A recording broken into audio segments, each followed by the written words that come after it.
Immediately, the same kind of time frame, days, immediate weeks after the debate, did you receive any calls from members of the House regarding the debate?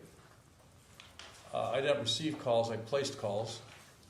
So I don't want to be like overly persnickety here, but just trying to be as accurate as possible. I called members of the House and urged them to issue statements of support for the president. Were those calls primarily to the Progressive Caucus, or were they broader? Primarily to the Progressive Caucus, yes. Ms. Jayapal at that time? Certainly Congresswoman Jayapal, for sure. What about, did you place any calls to senators? I believe I called Senator Markey, who had been a very old friend of mine. And your first boss? My first boss on Capitol Hill in the House. He was a congressman. And I don't believe I spoke to any other senators, though. I'm not going to ask about specific conversations with congressmen, but was the general consensus the same, that the debate performance was poor? The consensus was the debate performance was poor, but there seemed to be uncertainty about whether or not the president should continue in the race or step out. So kind of mixed messages isn't the right term, but you heard both support for the president continuing to run and support for the president dropping out. I heard support for what I heard was openness to the president continuing and unhappiness about his level of engagement with members of the House. Openness and, I'm going to be a little persnickety since you were too. Openness and support are different words. Yes, because I did not secure any of those members to issue a statement saying the president should stay in the race, but they didn't rule it out. Okay. So that's why I consider openness. Thank you. How many members are we talking about? And I'm not holding you to a firm number. I'd say probably about 3 or 4. And none would put out a statement, no.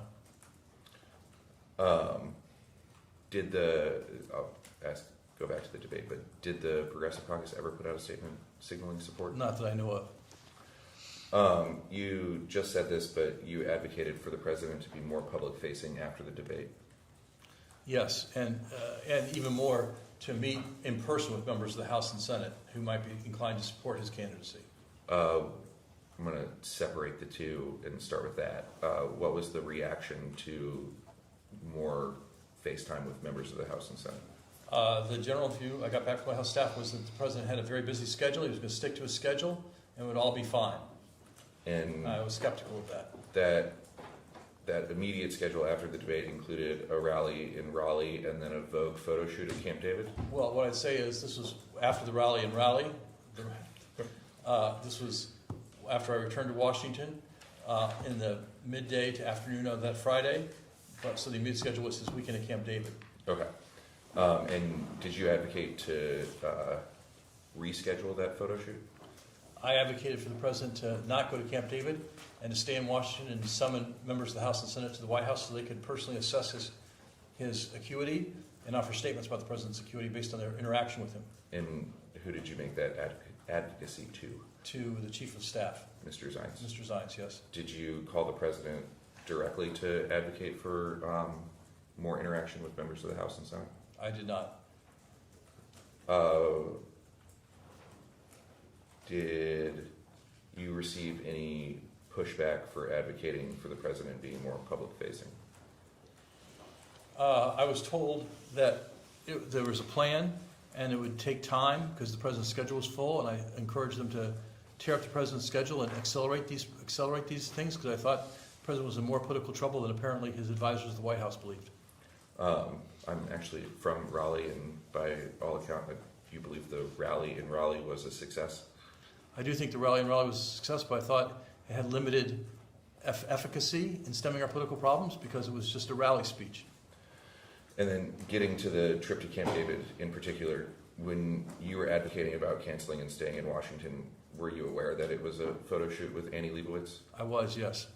Who told you that? Mr. Zients told me that. And did that play a role in your advocacy of canceling that trip, that it would come across as maybe out of touch with what just happened? It wasn't so much that I was for canceling. I thought the president had more urgent business, would be the way I would put it. And the more urgent business meaning kind of trying to shore up some support on the Hill. Correct, yes. Do you know how many times the First Lady was on the cover of Vogue during the I do term? not. I'm not a reader of Vogue magazine. I'm not either. And what was Mr. Zients' reaction to trying for your advocacy to cancel that weekend? Mr. Zients, I think, had a view that I had been kind of hyperactive as chief of staff and had been, very crisis-oriented, and that I was overreacting, and that, and that I was, following my character, and his character was a more kind of corporate management style. Like, we have a plan, we're going to do our plan, and it'll all be fine. And so he said that this was not his approach, and it was, I was reflecting my approach, and it wasn't his approach.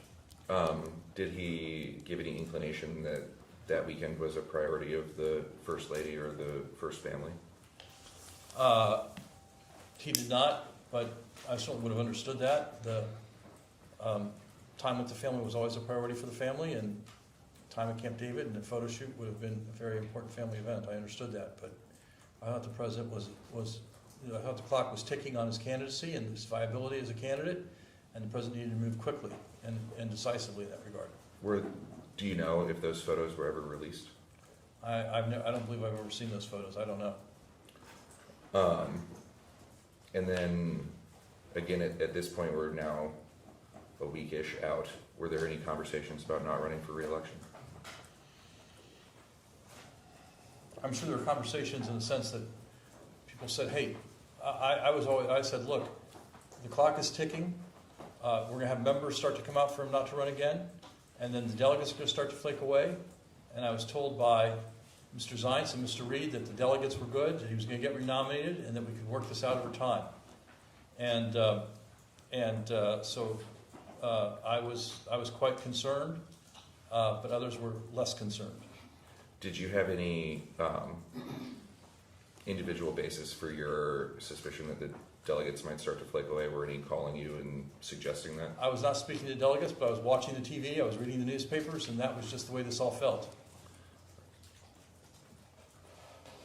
Turned out I was right about that. I was wrong about the debate, I was right about what would happen afterwards.